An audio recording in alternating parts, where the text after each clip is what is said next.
इस टैरिफ के जरिए सरकारों की इनकम में इजाफा होता है। इसके अलावा टैरिफ को लगाने के पीछे की वजह यह भी है कि देश इसके जरिए घरेलू प्रोडक्शन को बढ़ावा देता है, जो दूसरे देशों से आने वाले सामान के मुकाबले सस्ते हो जाते हैं।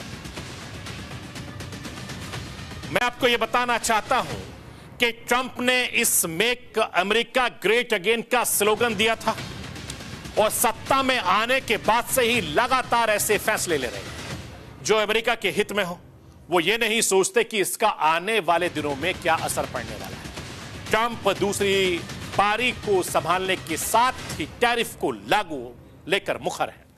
चीन, कनाडा जैसे देशों पर टैरिफ बढ़ा भी दिया चुका है। जब प्रधानमंत्री नरेंद्र मोदी अमेरिका गए थे तब भी साझा प्रेस कॉन्फ्रेंस में ट्रंप को टैरिफ को लेकर पूछा गया तो उन्होंने रेसिप्रोकल टैरिफ लगाने की बात कही थी, यानी जैसे को तैसा।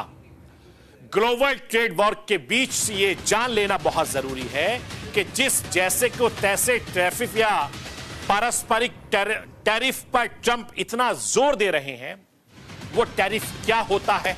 मैं राष्ट्र की आवाज के जरिए आपको दिखाना बताना चाहता हूं, लाइए स्क्रीन पर। रेसिप्रोकल का मतलब होता है कि बदला लेने वाला या बदले की कार्रवाई, यानी जैसे को तैसे वाली नीति। इससे ऐसे समझिए कि रेसिप्रोकल टैरिफ एक ऐसा टैक्स या व्यापार प्रतिबंध है जो एक देश से दूसरे देश पर तब लगता है जब वो देश की उसी तरीके का टैक्स या प्रतिबंध पहले देश पर लगाता है।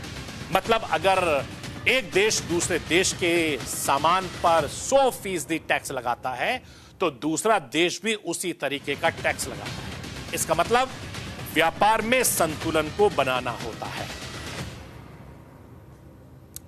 अब यह भी जान लीजिए कि रेसिप्रोकल टैरिफ का मकसद क्या होता है।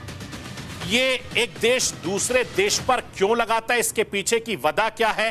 क्योंकि रेसिप्रोकल टैरिफ का मकसद है व्यापार को बढ़ावा देना, व्यापार में संतुलन रखना और यह सुनिश्चित करना कि कोई देश दूसरे देश के सामान पर ज्यादा टैक्स ना लगाए।